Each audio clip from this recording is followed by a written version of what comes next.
Envelhecer é um processo natural que envolve mudanças físicas, cognitivas e emocionais ao longo do tempo.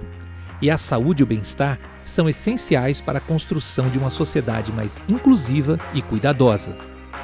Foi com essa preocupação que a Universidade Presbiteriana Mackenzie e o Hospital Santa Isabel, comprometidos com a promoção da saúde e qualidade de vida, desenvolveram a série de podcast Longevidade, Envelhecimento Ativo e Saudável. É uma pequena contribuição dessas duas instituições visando a qualidade de vida do indivíduo de forma ativa e plena, com foco no equilíbrio físico, mental e social.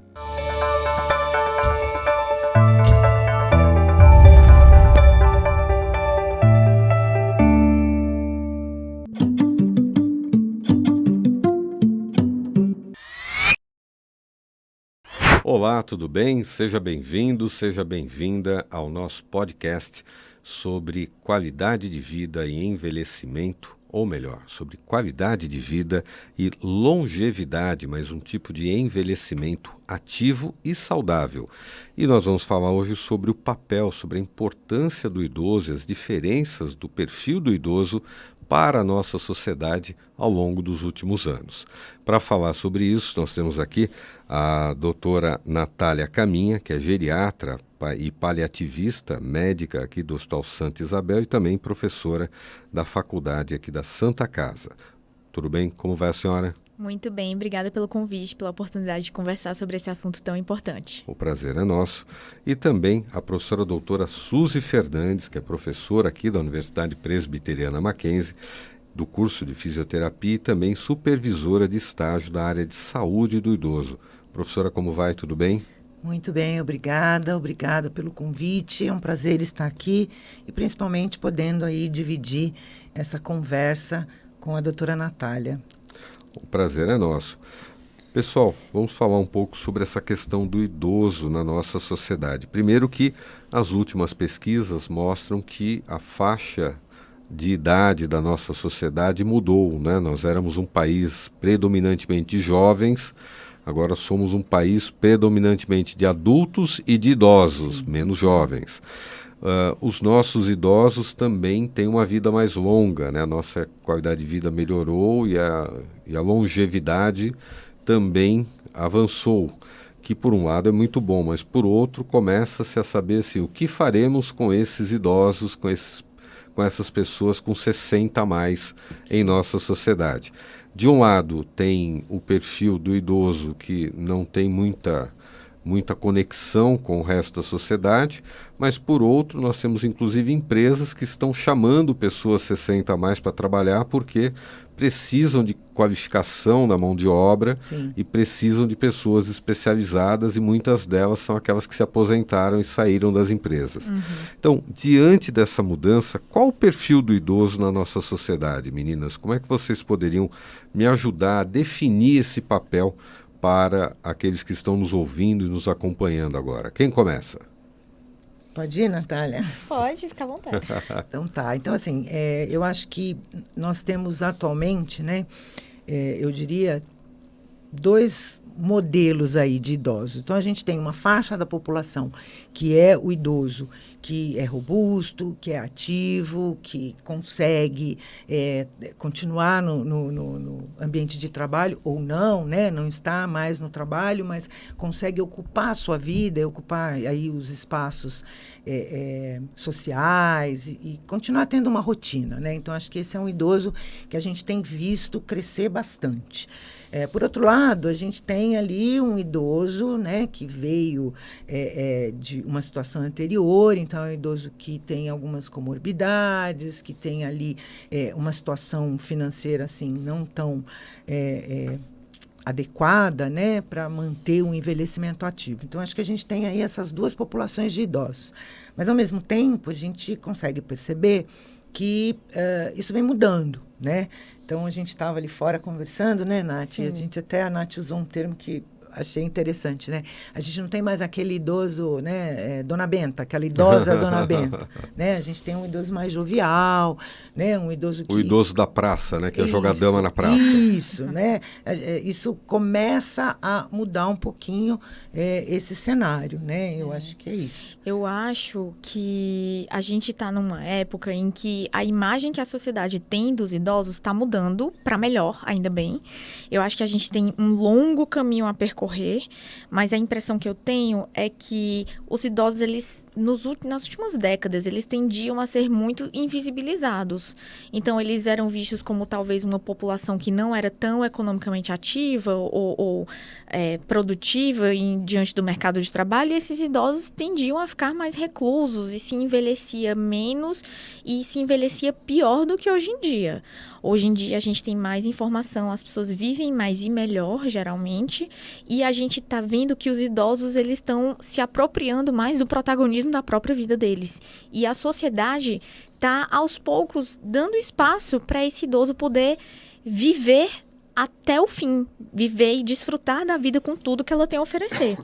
Então, eu acho que a gente está mudando um pouco esses paradigmas, esses estereótipos do idoso. O idoso, ele não só está voltando ao mercado de trabalho, como ele está saindo mais de casa, ele está fazendo novas amizades, ele está começando atividades novas, ele está se arriscando mais, ele está se expondo mais de uma forma muito positiva. E eu acho que nunca houve uma época tão boa para ser idoso como hoje em dia. Por mais que sejam experiências muito novas, que a gente até pouco tempo atrás era o país do futuro, era o país dos jovens, agora o futuro chegou.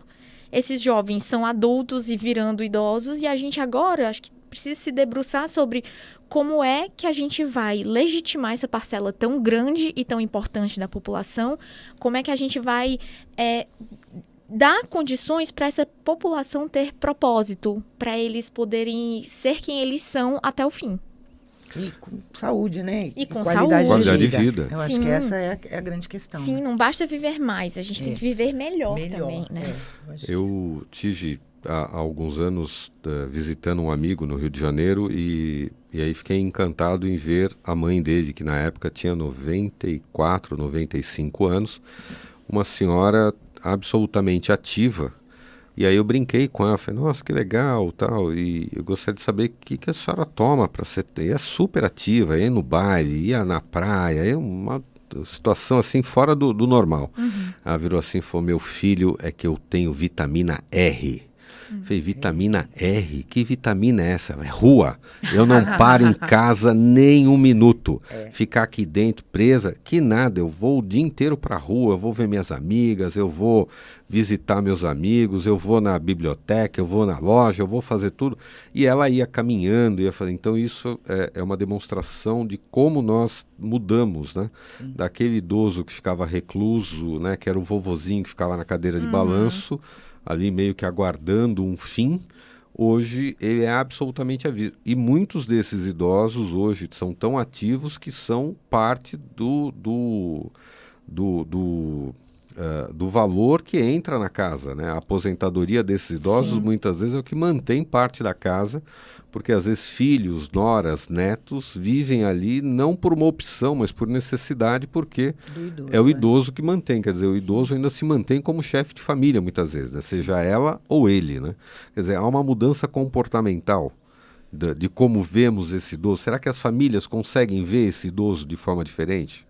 Eu acho que começa a caminhar para isso, né? À medida que a gente vai vendo o idoso cada vez mais longevo, né? Eu acho que essa é a ideia, inclusive, da Organização Mundial da Saúde, quando preconiza o envelhecimento ativo, né? Então, eu acho que isso é algo que vem mudando. A gente não consegue ainda, quando a gente está falando de Brasil, principalmente, né, um país deste tamanho, com uma estrutura muito diferentes, né? Então a gente falava ali fora até um pouco disso, sobre a questão dos determinantes sociais, que são fundamentais para que todas as pessoas, de certa forma, vivam aí com qualidade de vida. Mas a gente acha que, de certa forma, isso vem melhorando, né? Então é interessante a gente pensar não apenas no idoso que está na rua, como você falou, mas alguém que mantém a família muitas vezes, mas alguém que é um consumidor, né? É alguém que viaja, e pode viajar, né? Enfim, então eu acho que assim, de uma maneira geral, não apenas as famílias, mas o mercado de uma maneira geral começa a ver nessa pessoa idosa, na população idosa, né, um nicho aí. E aí, a partir daí é que a gente tem a expectativa de que isso vá melhorando, né? E a gente tem um papel fundamental, né? A medicina evoluiu terrivelmente, então, terrivelmente, foi horrível. A medicina, né? Positivamente. Tremendamente, eu não usei muito bem a palavra. Fica desculpa. tranquila. A fisioterapia também, né? Tem uma participação extremamente importante no sentido de estimular essa capacidade funcional, que é o que a gente fala, né? Envelhecer cada vez mais, mas cada vez mais ativo, funcional.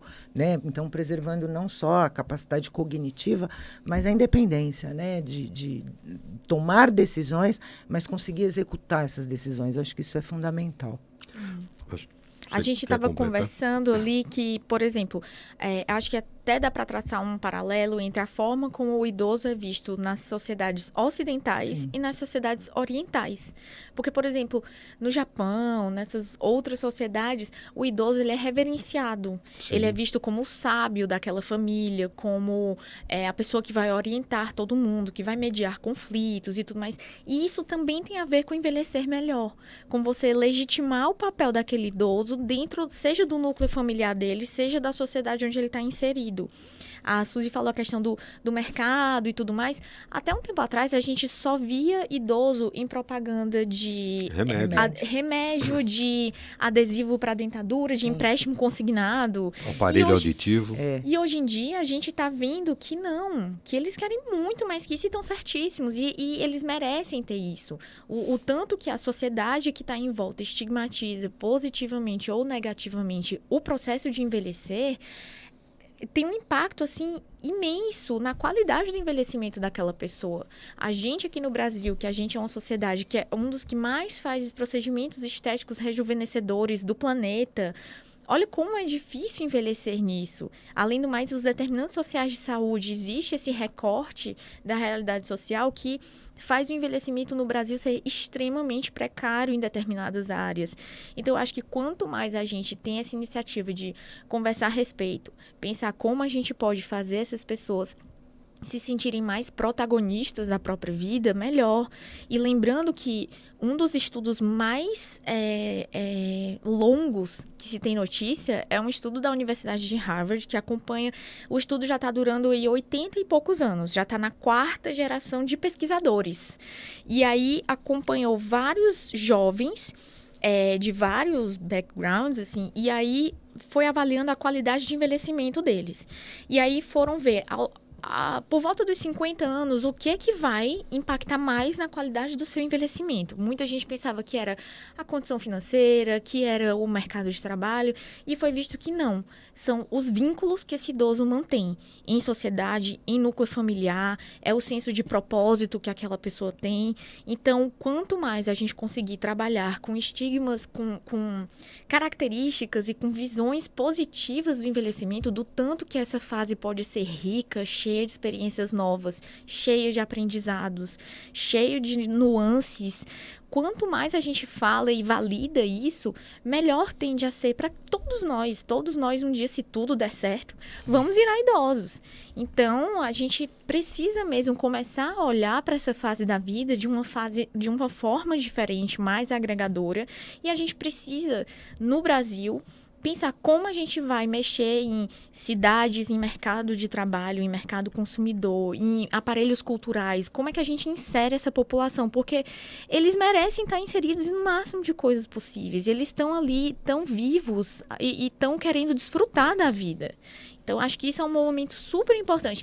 Um podcast para a gente discutir isso, trazendo várias visões e levando isso a, talvez, ouvintes que nunca tinham parado para pensar nessas questões. Isso é super importante, porque isso vai impactar diretamente na nossa vida, na vida dos idosos que estão ao nosso redor e o céu é o limite. Eu acho que a gente está falando de papel social, né? Isso. Eu acho que a gente está falando de que papel social o idoso brasileiro tem dentro, né, do país. Eu acho que é essa a questão, né? E que não é uma questão de favor, né? Não, muito Porque, pelo contrário. ao contrário, nós estamos falando de alguém que é ativo, Que validou, e que participa, né? e que validou, teve uma Exato. história. Isso. Né? Eu fico pensando assim, né? A medicina evoluiu, né? Eu tenho que corrigir o que eu falei antes. A medicina evoluiu muito, né? E isso permitiu que a gente alcançasse essa longevidade, né? Então, eu acho que isso é o lado, vamos dizer assim, biológico do envelhecimento. Mas a gente tem que sair desse lado biológico agora, que está bastante evoluído, e olhar um pouquinho para esse lado social, psicológico, né? De validar o envelhecimento. A pessoa, eu acho que quando a Natália fala aí dessa questão do Oriente e Ocidente faz, eu acho que é isso, né? Eu acho que o papel que o idoso tem nas culturas orientais é algo assim espetacular, né? A maneira como ele é respeitado, né? No Brasil é o contrário, né? Quem vai ficar com o papai ou a mamãe doente? Exato. Né? Eu acho que esse é um grande problema que a gente tem, quando, na verdade, né, no Japão não é bem assim, né? E aí eu ainda vou pegar o seu gancho, Suzy, porque da mesma forma como a gente tem dificuldade de acolher o envelhecimento na hora que ele chega na nossa vida, seja por meio dos nossos pais, que a gente de repente está virando cuidador dos nossos pais e tudo mais, a gente tem uma dificuldade de encarar o nosso próprio envelhecimento e a nossa própria finitude também. E talvez a dificuldade de reconhecer o envelhecimento seja o quanto isso é um tabu também. O quanto a gente reconhecer que a gente está envelhecendo também implica em a gente reconhecer que a nossa finitude existe. E são temas que são profundamente evitados na maior parte das rodas de conversa, mesmo entre idosos. Como eu trabalho nessas duas frentes, eu trabalho com geriatria e com cuidados paliativos. E a gente não conversa sobre essas coisas, sobre o que é que você quer para a sua vida, qual é o seu propósito. A gente sabe que a gente tem um tempo limitado aqui. O que é que a gente quer fazer e como a gente pode tornar a nossa vida o mais significativa possível para a gente. E eu acho que o fato de a gente, primeiro, reconhecer que estamos envelhecendo e reconhecer que o nosso tempo aqui é finito, isso muda a forma como a gente se comporta em sociedade, como a gente enxerga um processo de adoecimento, como a gente enxerga as vulnerabilidades que vão aparecendo. E eu acho que quanto mais a gente conseguir tornar essa discussão produtiva e leve na medida do possível, maior é o ganho para todo mundo. Sim.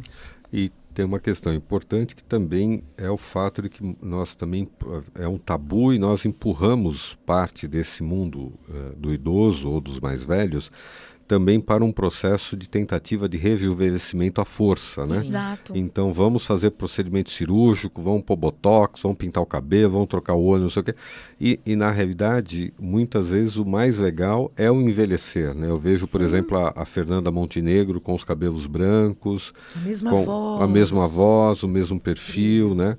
As mesmas marcas do tempo que ela não tenta esconder. Eu acho isso muito bonito, né? Claro, é uma atriz famosa e tal, mas imagina, é um mercado em que a beleza conta muito, né? A beleza jovem. A beleza jovem, Isso, né? Porque jovem. está na TV, está no meio artístico e de repente ela faz exatamente a contramão disso. Não, olha, eu envelheci, estou aqui, é assim.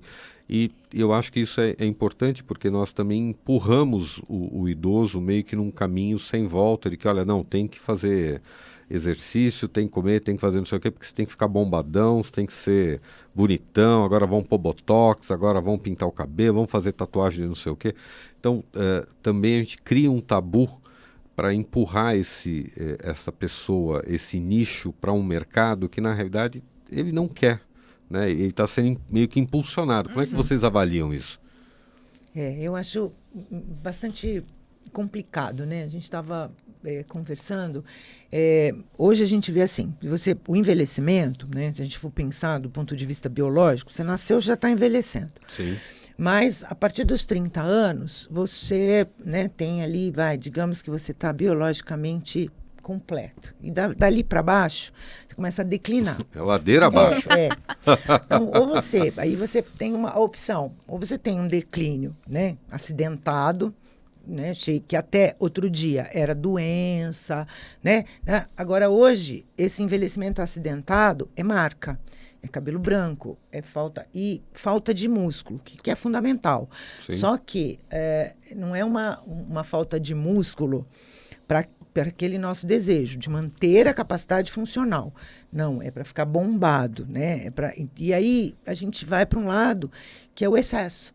Isso. Então, a gente está vivendo... É um estereótipo. Né? A gente está vivendo um momento, eu acho, que é divisor de águas, porque a gente tem um excesso de cultura beleza. Eu acho que quando a Natália traz aí que nós somos um país que tem mais procedimentos estéticos, é disso que a gente está falando, né?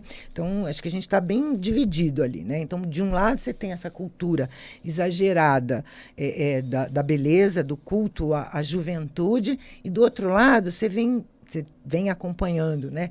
Vem aí uma galera mais velha, e eu me coloco nesse lugar, dizendo assim, ó, não precisa fazer isso. Entendeu? Eu estou aqui, Fernanda Montenegro. Então, você está ali num momento divisor de águas, eu entendo assim. Que eu acho que a gente tende a esclarecer as pessoas, né? Eu acho que é importante essa atividade física, é importante você se manter saudável, mas com cautela, né? O que eu sempre tento discutir com os pacientes é que, olha, eu preciso, para me ajudar no seu tratamento, a minha parte é essa e a sua é fazer atividade física, é se alimentar bem, não para combater o envelhecimento, mas para poder envelhecer bem, para acolher esse envelhecimento e se adaptar a essa nova realidade que vai exigir novas coisas do seu corpo e como você pode envelhecer sendo funcional, tendo autonomia, tendo capacidade de fazer as coisas que você gosta da melhor forma possível. Então, por exemplo, quando a gente recomenda que um idoso faça atividade física, não é para ele ficar com os músculos torneados e ficar com um corpo esteticamente jovial, digamos assim. É para que ele possa sair para passear com a família, é que é para ele possa tomar banho sozinho, brincar com os netos, tomar banho sozinho, fazer uma viagem que ele queira. Funcional, né? Exato, para que você possa desfrutar da sua vida de forma ativa, da melhor forma possível. Mas é um discurso que, de fato, é muito fácil desvirtuar isso. E ir para o campo de, não, a gente precisa fazer uma harmonização, a gente precisa fazer uma coisa que esteticamente te torne mais agradável aos olhos dos jovens. E não tem que ser assim. Tem uma coisa curiosa que uma vez contaram, mas são poucas as pessoas que pensam assim, né? De uma maquiagem. Então, a pessoa estava fazendo uma maquiagem e saiu borrada, era uma pessoa idosa. E aí a outra, não, fulana, você não viu? Olha, você está toda borrada. E ela disse assim, olha, quem me olha, né, não enxerga. E quem enxerga, não me olha. Então, é um pouco isso, sabe? É essa questão, assim, do idoso conseguir, né, alcançar essa independência funcional e essa autonomia. Eu ia até fazer uma pergunta aqui para a Natália, em termos de como a geriatria vê isso, né? Porque eu fico pensando assim, eu, pelo menos, né, quando eu dou a minha aula ali com os meus alunos, né, e quando eu falo do declínio funcional, do aspecto biológico ali dos 30 anos, eu acho, isso é um achismo, não tem ciência nisso, que se as pessoas, a partir de uma determinada idade, né, 40 anos, começassem a consultar o geriatra como clínico geral, talvez isso fosse uma saída. E eu aproveito fazendo um gancho aqui. Você não percebe um certo preconceito na busca do geriatra? Porque aí o cara vai falar assim, putz, você tá indo no geriatra? Pô, tá velho? O que é isso? Completamente. É uma especialidade estigmatizada. Os pacientes, eles têm muita resistência em começar a ir para o geriatra. Até porque, até alguns anos atrás, meio que a figura do médico de referência do idoso era o cardiologista, na maioria das vezes. E aí, hoje em dia, quando o paciente marca uma consulta para o geriatra, parece que ele está reconhecendo que o envelhecimento chegou e para algumas pessoas isso pode ser muito difícil. Exato. E às vezes chegam pacientes assim com já tive paciente que chegou no consultório assim com 78 anos e eu acho que está na hora de começar a passar com geriatra. E assim, hoje em dia, a própria Sociedade Brasileira de Geriatria, ela preconiza que as pessoas comecem a passar com geriatra antes. Sim, porque, assim, grosso modo... Aos 30 é uma boa idade. Eu acho. Aos 30, não sei. Talvez mas não. Mas assim, a partir dos 40, 45, tem muitos benefícios, porque o geriatra, eu vi essa vez uma frase, e para mim faz todo sentido. O geriatra, ele não é um especialista no velho, ele é um especialista no envelhecimento. Então, quando você chega antes, a gente consegue programar muitas coisas, a gente consegue prevenir muitas coisas, a gente realmente tem um impacto muito grande na qualidade do envelhecimento. Então, se você conseguir chegar um pouco antes no geriatra, é melhor, até porque o envelhecimento, a idade cronológica é um parâmetro muito frágil para a gente, porque o envelhecimento ele é muito heterogêneo. Então, você tem pacientes de 70 anos que têm uma saúde muito melhor do que outros de 60.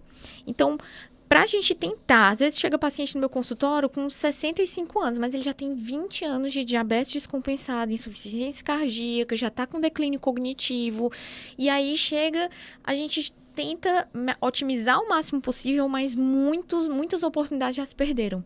Então, se a gente consegue lidar com o envelhecimento de uma forma mais leve, a gente consegue se cuidar e se programar melhor para envelhecer também. Então, para você poder pensar o que é importante para mim, eu quero fazer uma viagem. Por exemplo, tem pacientes que, já tive paciente que foi no consultório dizendo, não, eu vim aqui porque eu sinto muita fraqueza e o meu sonho é fazer uma viagem com os meus filhos e meus netos. Eu quero fazer ano que vem. Então, o que é que você pode fazer por mim em um ano? E aí a gente fez, geriatria é uma especialidade, a Suzy sabe muito bem que assim, não existe geriatria sem uma equipe multi. Justamente porque o envelhecimento é tão complexo, você nunca vai conseguir cuidar de um idoso sozinho, só um profissional. Então, a gente montou um plano, a gente viu tudo que dava para otimizar na saúde, a gente fez intervenções nutricionais, intervenções de fisioterapia, de fisiatria para reabilitar e tudo mais. E esse idoso, ele ganhou muita performance e ele foi na viagem com a família dele. E assim, é uma coisa que, se ele não tivesse reconhecido que existia aquela limitação, ele não teria conseguido fazer nada em relação a isso. Mas tem a ver com uma percepção também, um autoconhecimento. Sim, né? Primeiro que o velho é sempre o outro, né? A minha mãe, ela dizia mesmo assim, quando eu tinha 30 anos, eu achava que 60 anos era um velho. Hoje em dia, eu vejo que 60 anos é um garoto, sim. Tem muito tempo de vida ainda. Sim. E isso passa muito pela dificuldade da gente de reconhecer que a gente também está envelhecendo e a gente precisa se preparar para isso. Mas eu acho legal quando você fala isso, né? É de novo mudança de pensamento, de paradigma. A gente não faz planejamento financeiro quando pode, né? Então você não vai lá e fala, olha, né? Você estava falando, eu estava lembrando aqui. Você vai lá, o que você quer daqui a 2 anos? Uhum. O que você quer daqui, quando você aplica o dinheiro ali, o pouquinho que você tem, quanto que você economiza? Então, eu acho que nesse sentido, você começar com um plano, né, para assim, como que eu quero envelhecer? Como é que eu quero chegar aos 60, aos 70, 80, né? Eu acho que isso é muito legal. A gente está numa sociedade em que ainda existe muito aquela falácia do quem procura acha. Eu não vou no médico porque eu estou me sentindo bem. Prevenção, então, eu não vou procurar nada porque vai que eu acho alguma coisa e não vou poder fazer mais. Exatamente. E hoje em dia a gente sabe que não, que tem muita coisa para ser feita. Mesmo quando está tudo bem, tem muita coisa para a gente otimizar. E na realidade, aproveitando o que a Suzy disse, o processo de envelhecimento é um investimento, né? Se você investir de forma correta, você vai chegar lá na frente com mais condições. Com mais condições, Se você não investir, se você não poupar, não fizer o trabalho correto, simplesmente não vai dar, né? Exato. Vai chegar lá na frente sem condições. Sim. Acho que a gente pensando aqui, né, uma com forma quem mais a gente está simples, falando, né? de uma forma mais simples, eu acho que essa é a ideia, né? Sim. De investir no seu envelhecimento. Como é que você quer chegar lá? Exatamente. Eu acho que a partir do momento em que a gente reconhece e valida e acolhe o envelhecer, eu acho que o saldo final é muito positivo. Até porque eu estava comentando com a Suzy que tem uma entrevista da Jane Fonda, que é uma atriz americana belíssima e super funcional, tá aí na casa dos 90 anos e atuando, ela é ativista pela causa animal e tudo mais, e ela estava falando que ela divide a vida dela numa entrevista, ela falou que divide a vida dela em 3 atos, que o primeiro ato foi do 0 aos 30, o segundo dos 30 aos 60, e o terceiro ato está sendo dos 60 até... Quando der. Até quando der. E aí ela falou que para ela é como uma peça de teatro. E é justo o terceiro ato que você vai fazer, assim, um círculo, que muitas coisas vão se encaixar na sua vida, que você vai aplicar muitos aprendizados. É nesse momento em que você percebe o quanto você teve de crescimento pessoal, o que você quer para a sua vida. Você consegue concatenar tudo que toda a sua bagagem de vida te trouxe até aqui. Então, o envelhecer, a terceira idade, qualquer nome que a gente dê, pode ser uma fase muito bonita. E produtiva. E muito rica de vivências, rica de cultura, rica de experiências. E não só para a pessoa, para a família, como para as empresas, para a sociedade, para governos, enfim, para várias instituições. Sim. Meninas, a história está ótima, a gente poderia continuar aqui discutindo vários aspectos, mas eu quero agradecer a professora doutora Suzy Fernandes, que é professora aqui do curso de Fisioterapia da UPM, também supervisora de estágio da área de saúde do idoso. Professora, obrigado por ter participado conosco. Eu que agradeço, muito obrigada. Foi um prazer, Álvaro. Foi um prazer conhecer a Natália e que a gente possa tornar essa nossa conversa aqui, né, algo mais produtivo e efetivo daqui para frente. Para todos nós. Também quero agradecer a doutora Natália Caminha, que é geriatra e paliativista, né? Nome difícil, mas saiu. Ela é médica aqui do Hospital Santa Isabel e também professora da Faculdade da Santa Casa, aqui em São Paulo. Obrigado. Muito obrigada pelo convite, por essa conversa. Adorei te conhecer, Suzy. E acho que quando a sintonia bate, a gente consegue agregar muito uns aos outros e fiquei muito feliz com essa experiência. Obrigada, Álvaro. Eu que agradeço. E para você que está nos acompanhando, nós teremos mais informações sobre envelhecimento saudável, sobre qualidade de vida nos próximos programas. Foi um prazer estar com você. Até a próxima.